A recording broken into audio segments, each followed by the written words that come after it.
Lovely to be here.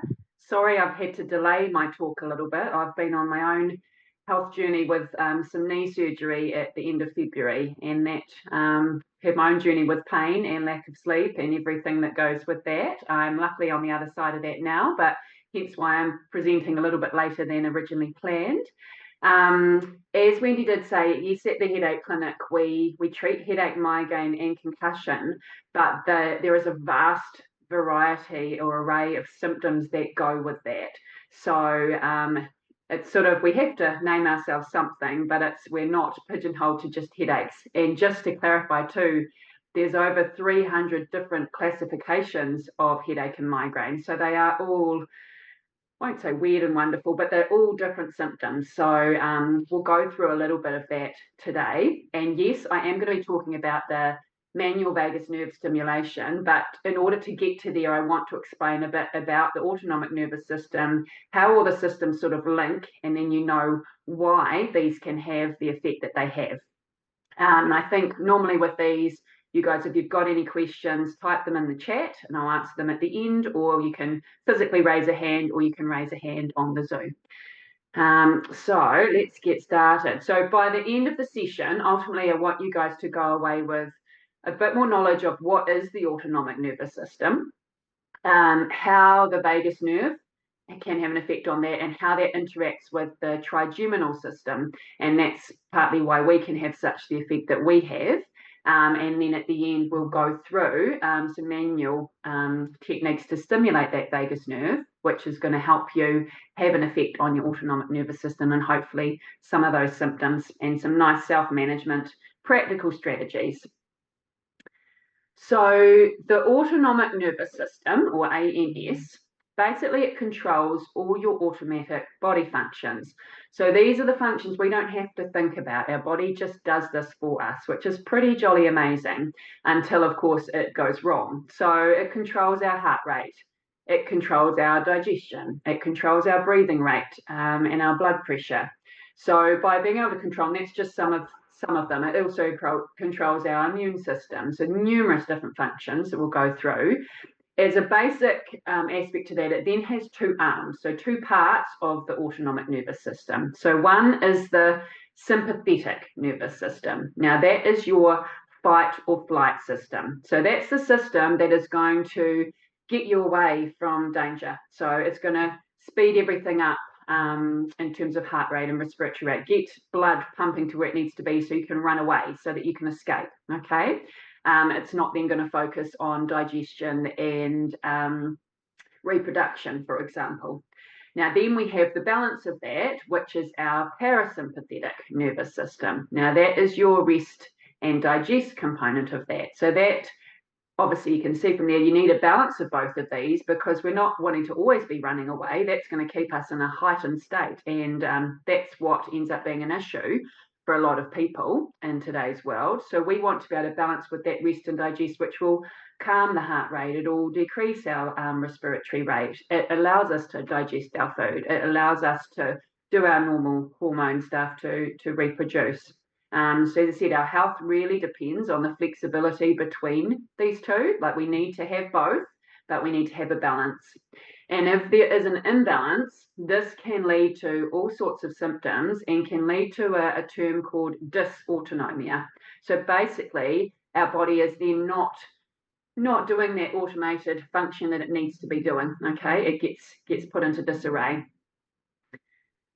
So just a bit of a diagram here to show you. It's quite nice because it shows the balance, but just gives you an idea of all those different things that this autonomic nervous system does control. Okay, so in that, on the left side, with that fight or flight, or the sympathetic arm, it dilates our pupils, it stops us salivating, so we're not going to be hungry. It gets the heart rate up, because as I said, if we're trying to run away from danger, we're not going to be focusing on those other components. Whereas, as you can see, we've got that middle triangle in the balance. We want to balance.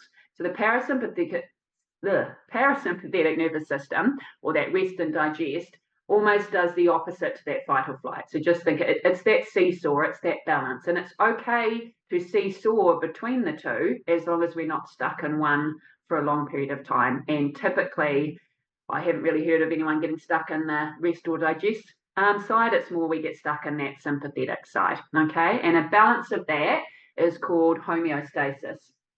But yeah, there's obviously with you can see from here, it can lead to, if they're out of balance, it's various physiological and psychological consequences for this, which comes through in the, I think in the next, in this slide.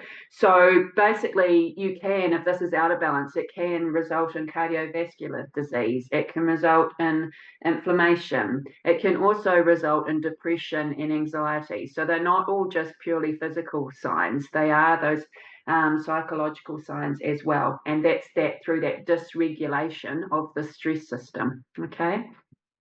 So we go into the vagus nerve and how this ties in. So your vagus nerve, it's the main parasympathetic nerve. So it's your main rest and digest nerve. So if we can stimulate this, we can have a good effect on things. So it connects your brain to your body. So it connects the brain to the heart, the lungs, the gut, and the immune system. So it helps, for that reason, it helps to regulate inflammation and recovery.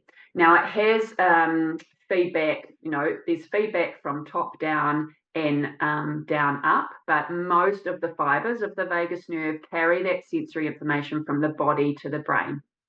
And there's been through various research, hence why we're talking about this today, that link with reduced vagal tone with fatigue and stress sensitivity and that dysautonomia. I just threw a diagram here just to give you an idea of the effect, what the vagus nerve has an effect on. You can start to see it's various systems in the body. So now your vagus nerve, and we'll come to the importance of this in a moment, you'll see as a cranial nerve.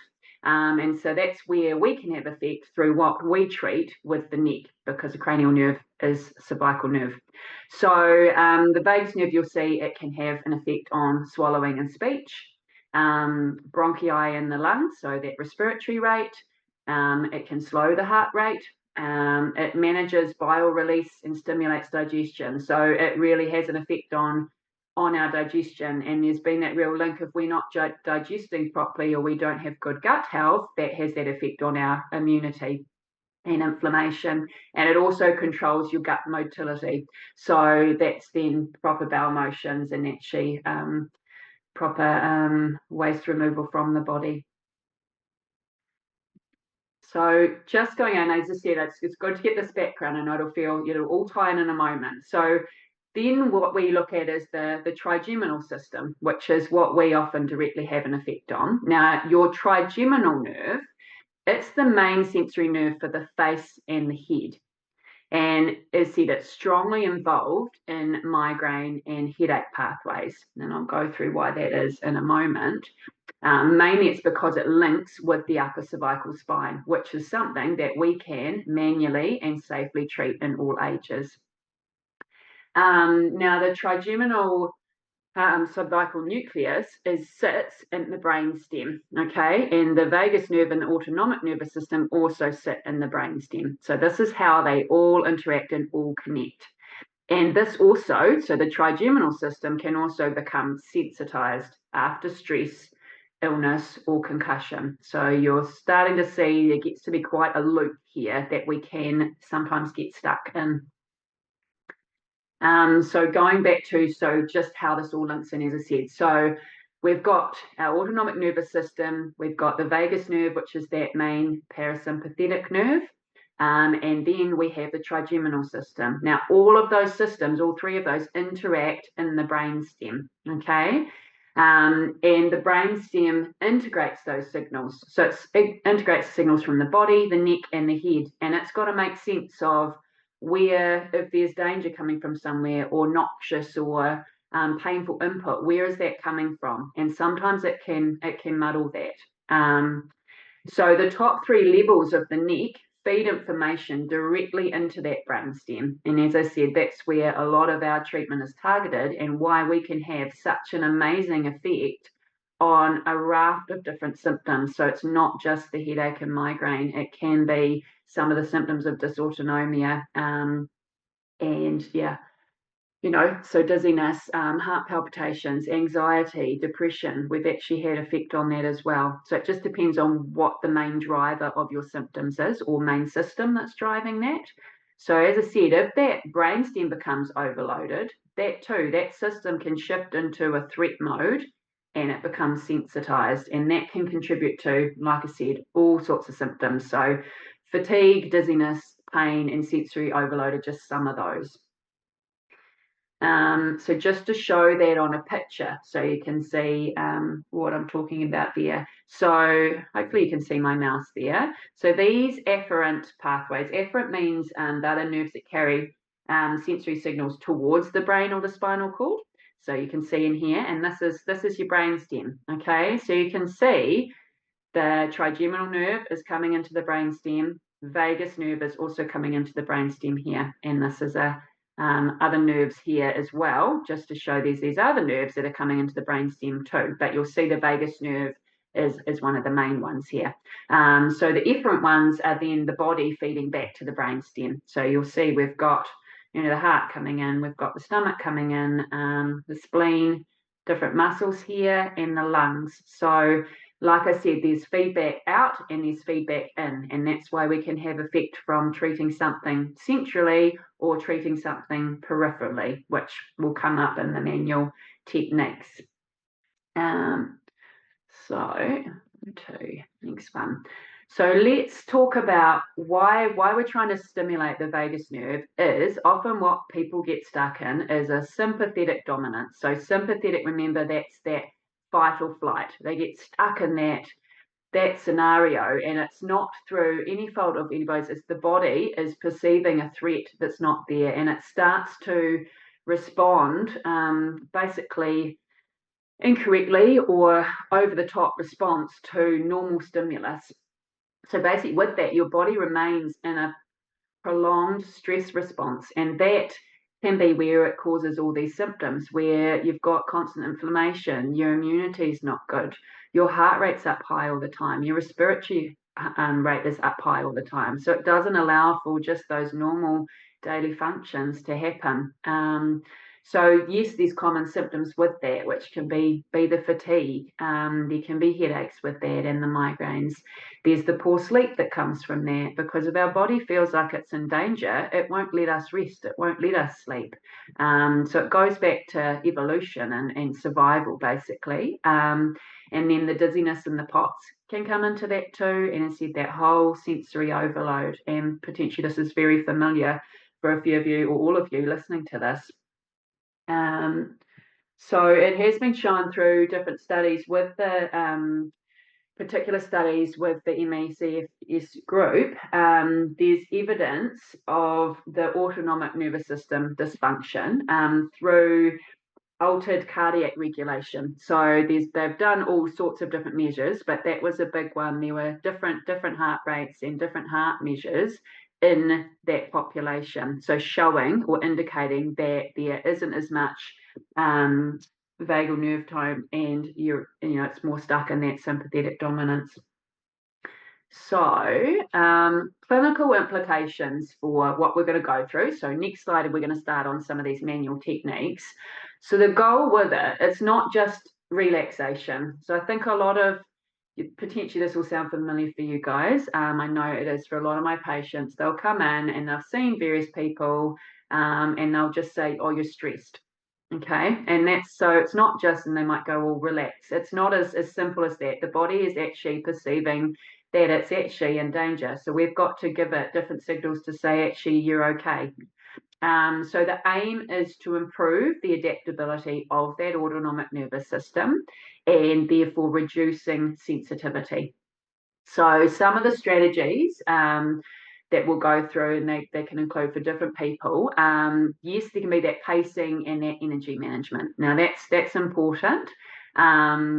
And then we're going to talk about with some of the manual techniques of the breathing and the vagal stimulation. So there's some really cool evidence coming out about this, but there is more research to be done, but some really nice starting evidence.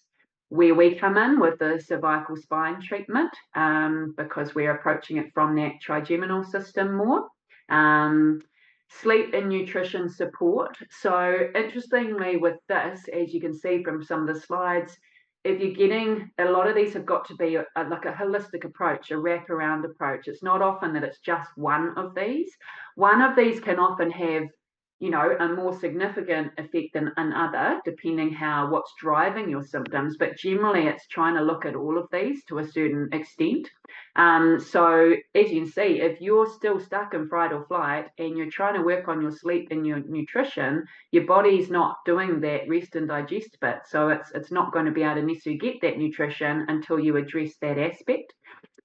So we are overall looking for that gradual nervous system regulation, okay, that homeostasis or that balance. So now we're going to go into some of the manual techniques that you can do. There is evidence around electrical stimulation. Now, I haven't included that because it's quite expensive, and they still don't know quite what the clinical dosage is to use. But again, exciting things coming from there. But I've more included things that you guys can do at home and you can actually practically bring in. So first technique, and you've potentially heard about this being, you know, diaphragmatic breathing or that slow breathing, but it's important to have the slow breathing with your extended exhale, okay? So it's really good. It's sort of one of the ones that's had the most evidence because it's not there's not much risk involved with this, but there's a really huge benefit from it. And this one also has a bottom up effect and a top down effect. So you're affecting it both ways, which is really cool.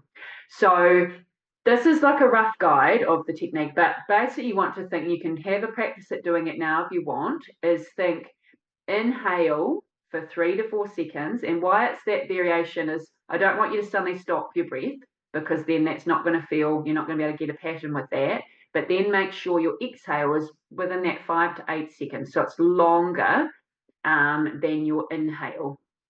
And what you want to ideally try and do with this is sort of 2 to 5 minutes, 1 to 3 times a day. Okay, so depending how you feel with your breathing, you might think it's quite hard to get the hang of it to start, and it really can be. So once a day, it's just practicing that.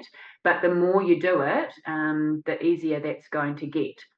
And so through the studies, it's been shown that slow breathing can improve your heart rate variability. And heart rate variability has been shown to be a really accurate, well, one of the measures as to our autonomic nervous system balance. So if that's high or low, you're out of kilter. So if that's a more regular variability, we know that you're more balanced.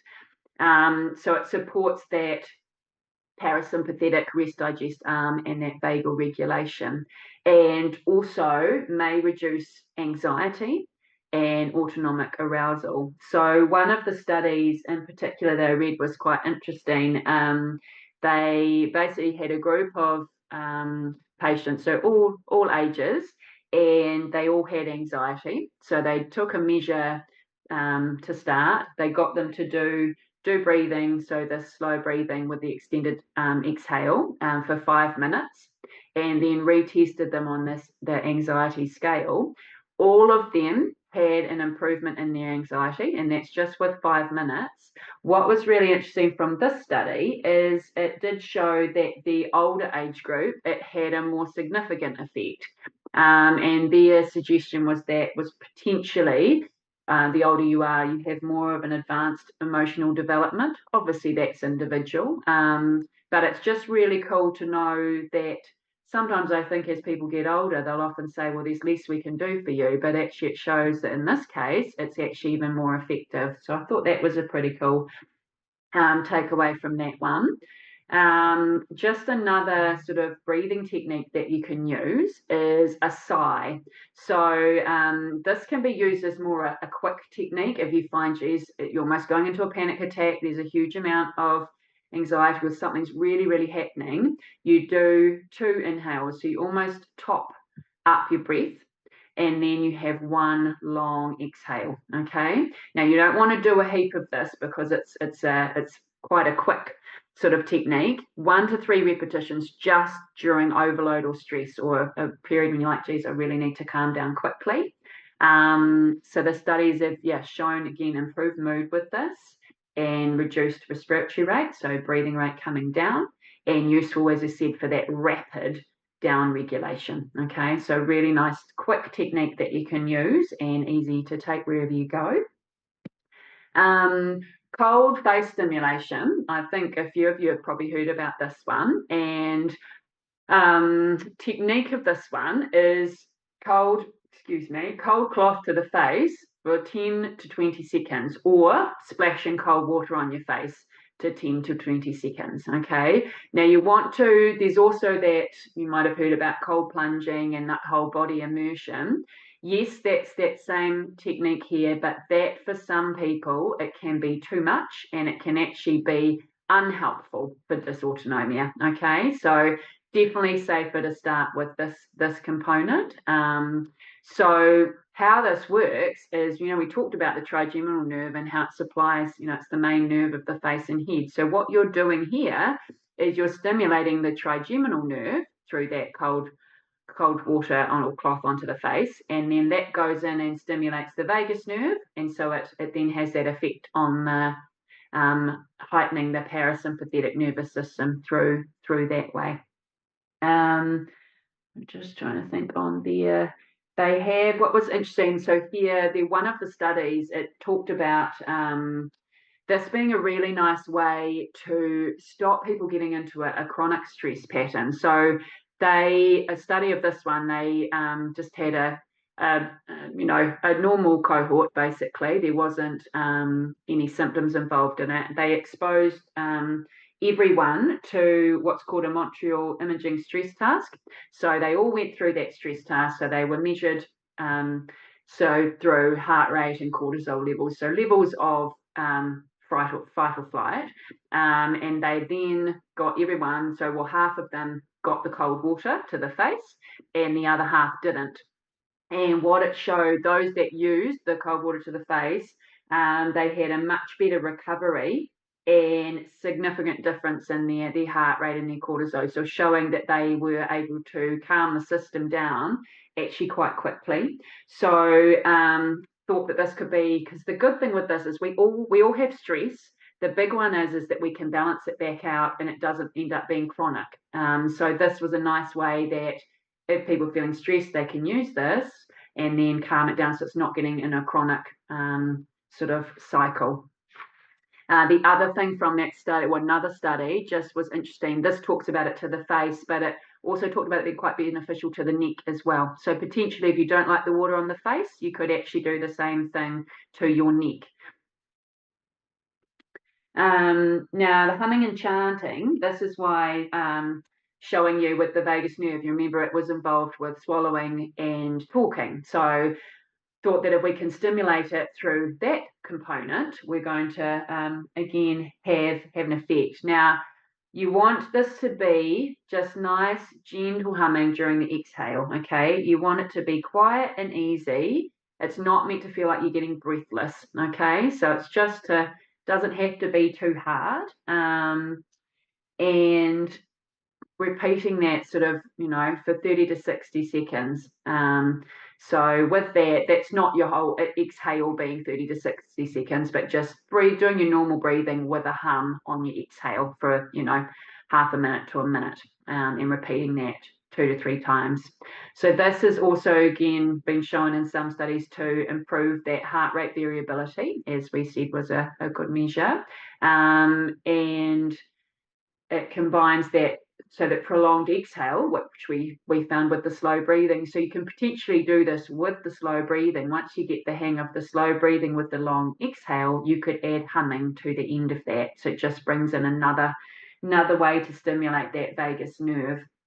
But again, on all of these, so just to note, it's not expected you do all of these. You'll often found people we give them all these examples and they find what sits well with them. You'll often find you'll try something like that doesn't feel right for me, and then something else feels like it sits well for you. Okay, so you don't have to do all of these things. It's more picking and choosing what's doable and what feels right.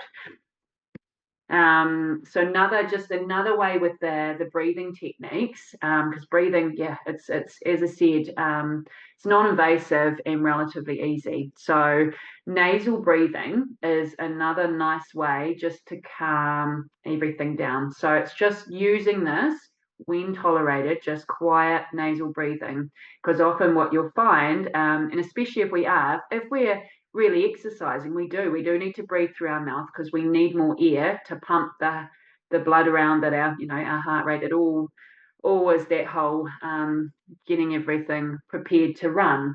So we're not going to be doing that when we're actually exercising. It's just when things are nice and quiet. So again, this has been shown to possibly increase that parasympathetic contributions to that heart rate variability. So again, just helping calm down that system and bring back more that green arm, that green balance. Now, this, I think you probably, with your cohort, this is something I would imagine has been talked about. I think the big thing to think about this with, and we teach this a lot through with concussion as well, is it's not trying to avoid activities, because it's really important to still do what you can. Think of it as being it's neuroprotective, okay? So really important to have some activity with the rest cycles. I know what can be hard is we're obviously trying to avoid that symptom escalation, but often it can be delayed. So without getting too particular on your exercise and keeping a really crazy diary, it's just important to note that if there has been a particular activity and then it might be a day later or later on that day, you're like, oh, now I've really got that post-exertion malaise, is just track what that is. And it might be, we'll often talk about it with concussion, is it's almost not that you have to score, but think of certain activities. Some will have a higher score than another. So, for example, say you went out to a party, there's lots of music, there's lots of people you're trying to talk to, there's noise, and it's late. That's got a really, really high score compared to if you've got someone popping around to your house and you're having a quiet cup of tea. So it's just trying to think. You don't want a really high score of lots of full-on activities in a day, and I'm sure you guys are probably actually fully aware of that. But then just tracking what may set you off or what may cause that delayed exertion. So it had been shown though through different studies that pacing is associated with improved symptom stability. I was going to say there was it wasn't so much studies, but is a study, but it was looking at all the research out there. But it did show even without exercising, there is a significant difference between patients' heart rate parameters in the MECFS group compared to those that haven't been diagnosed with that. So your heart rate is already different. So that's part of the reason why when you actually go to do activity, it's harder already because your heart rate is already slightly out of whack. Okay, so really just shows again that importance of trying to get that regulation and that rest and digest arm working stronger for you. Now, next techniques are the grounding techniques, and there's three techniques which you'll see in a moment. The first one is the orienting. This is the one that has had the strongest evidence around it. So again, something you guys may have tried to do or be aware of. But what the technique is when you're sitting or wherever you are, you're going to slowly look around the room and you notice 5 things that you can see. You notice 3 things that you can hear. And then you notice 1 thing that feels safe or neutral. And what this does is it basically reduces that sensory autonomic load in an overwhelmed system, okay? It's actually orienting you to the exact what is happening at the moment. Okay, so what it does, it decreases that prediction error or that threat signaling, because these are all things that are all safe. Okay, so it just brings the system back and makes it more aware of that. So as I said, reduces that internal threat monitoring. It increases that external environmental mapping. Okay, so we're going externally, we're actually able to change that autonomic arousal because we're bringing stuff in from the external as opposed to the internal that's doing that automatically.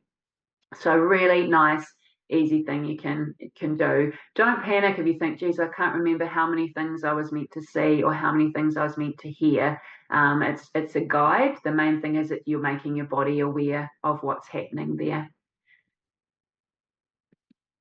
The next one is then contact-based grounding, which is different to electrical grounding or earthing. So I'll talk about that a bit at the end.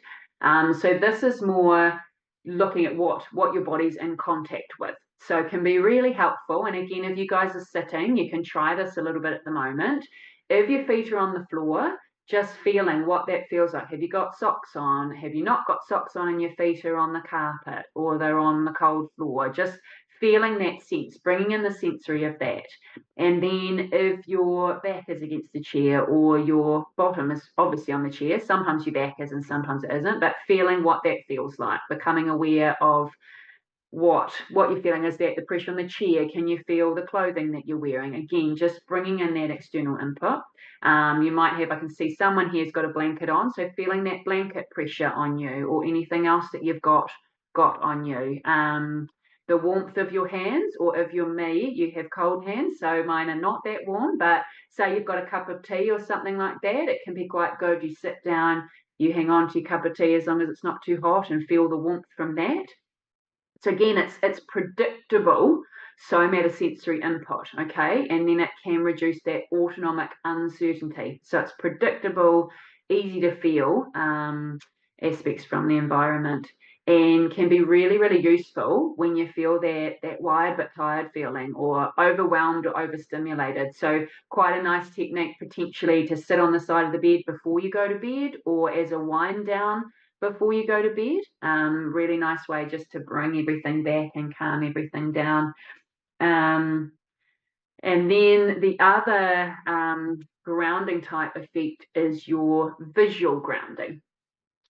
So doesn't have to be outside. You can be inside doing this, but it's quite good about very often in today's day and age, we're looking quite closely at screens and things close to us. So it's really nice to get our eyes used to looking further away. So it's good for our eyes, but it's also, good for calming or balancing the system. So if you are, say, for example, if you're inside at the moment, I can look out my window and I can look out to the neighbour's hedge, for example, or if you've got a horizon, looking out to that. So looking far away, looking at the trees that are out there or something else that's out there, but stable visual objects. So say you're looking out onto a road, don't focus on the cars going past at this point. So you're looking at those stable visual objects that you can see.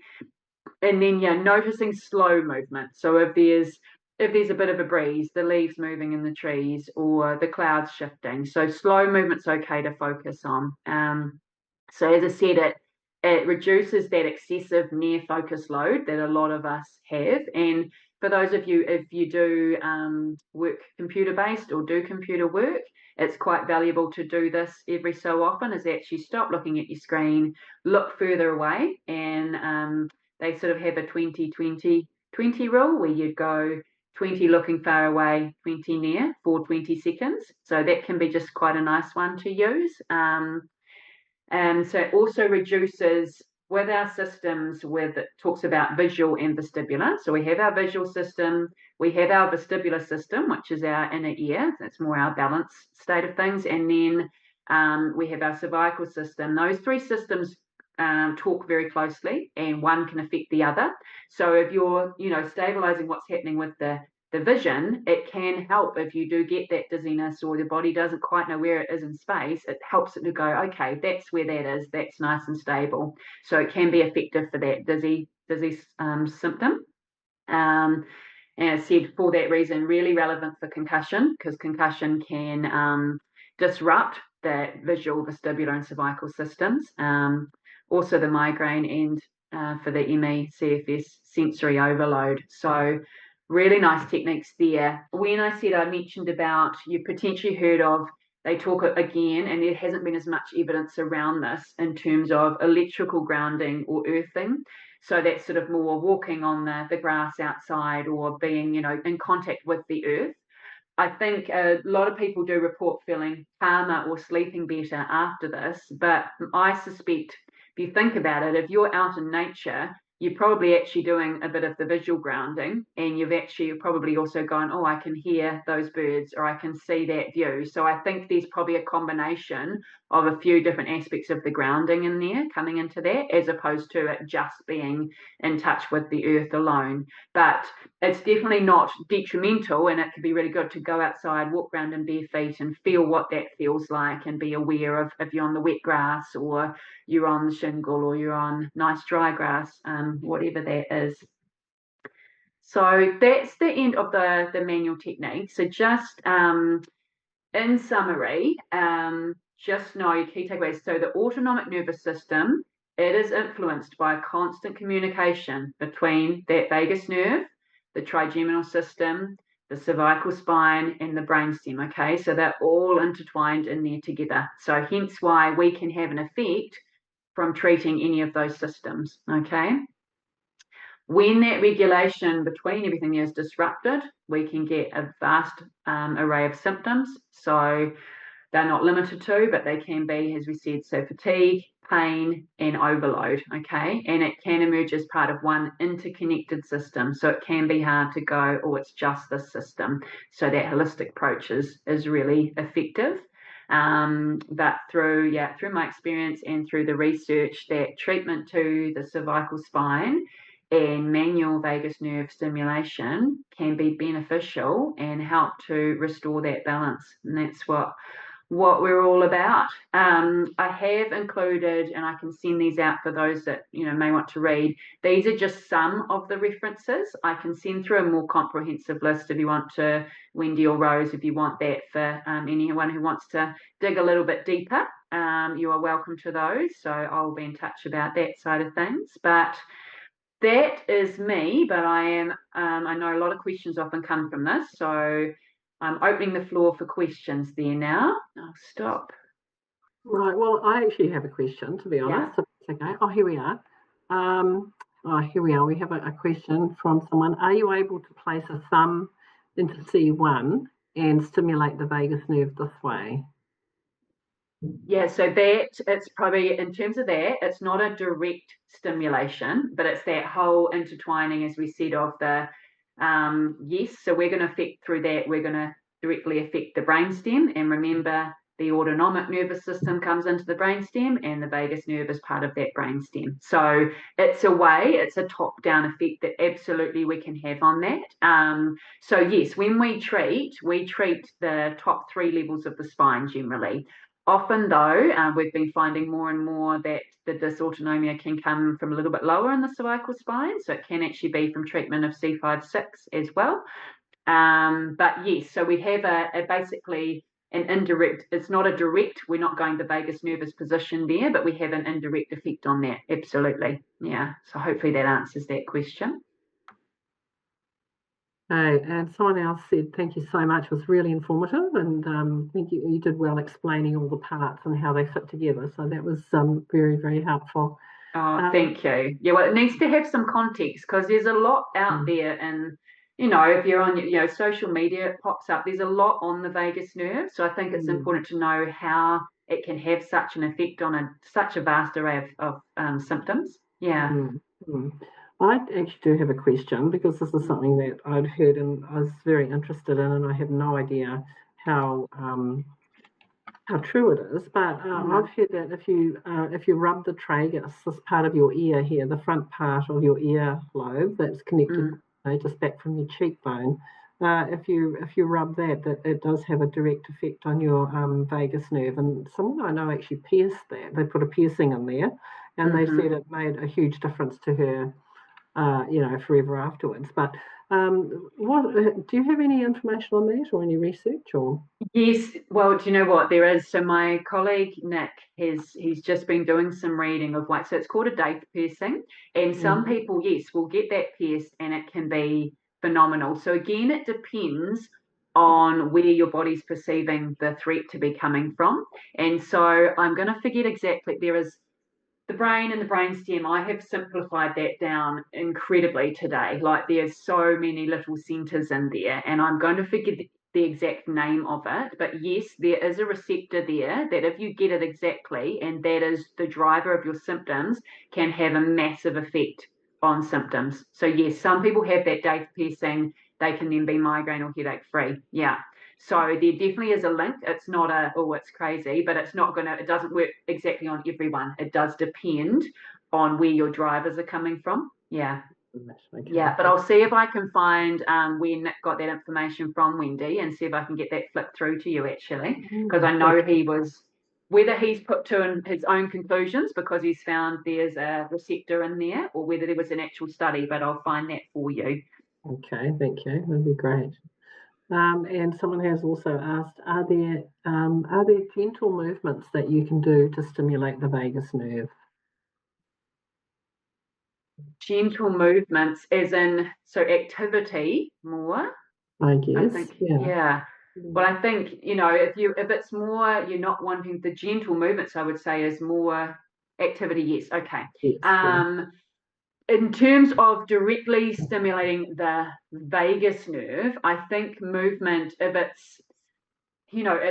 it's more thinking of it, if it's like the yoga or Pilates, for example, that brings in your breathing. So it's calming the system. There's grounding aspects to that too. There's becoming aware of your body. So I think it's not a direct, this stimulates the vagus nerve, but it brings in a lot of those different manual techniques, if that answers that question. Also with that, you're then focusing on your breathing more, which we know breathing is a big one, and that orienting to your surroundings. So I think often when you're doing that, it's quite a quiet space. So you do become quite focused on your body and not the sort of outside noise, if you like. Yeah. Mm-hmm. So hopefully that answers that question for you. Yeah. Thanks, Sarah.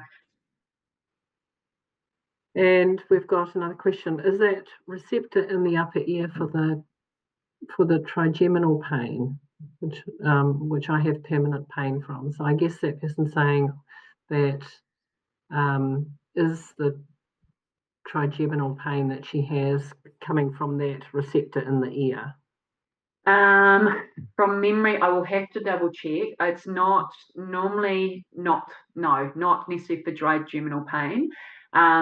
It's interesting. So there can be specific trigeminal pain, like actually that nerve gets inflamed. So yes, you can have trigeminal neuralgia, but you can also have pain in the area of that, and then that can be coming from the neck or other areas, can be coming from the jaw, for example, as well. So it's a hard one. Like I said, you've got to find out exactly the root cause of the pain first, because there's area of pain and then there's reason for the pain as well. As I said, I'll get that research from Nick of that specific, and I'll see if I'll get that to you, Wendy, and it may well answer that question, but not from my experience. No. All right. Are there any other questions? It looks like we're kind of done with questions. So, yep, can't see any more. So, thank you so much, Bridget. It's just been I've been so interested to hear about these techniques, because so many people that we come across, Amanda and I and the other nurses, as so many people we come across suffer from dysautonomia, and it's really hard sometimes to help people find techniques that will help with that. So to have some of these things explained so well has been really helpful for me in terms of being a clinician, and I'm sure it's been really helpful for others too who are suffering from it. And I can see some really good comments and people coming back and thanking you for the talk. So it's been really helpful. My absolute pleasure. Like I said, this is my it's what gets me out of bed in the morning, is actually helping people and getting quality of life back, and it's massive.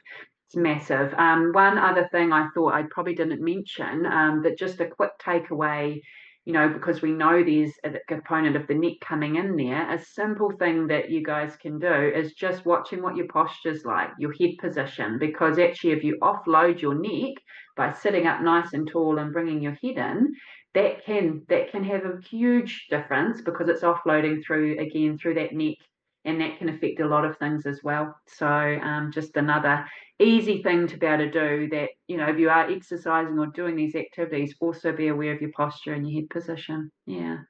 Thank you very much. Thanks again, Bridget. We really appreciate you taking the time today, and great presentation. Thank you. Pleasure. Okay, thank you.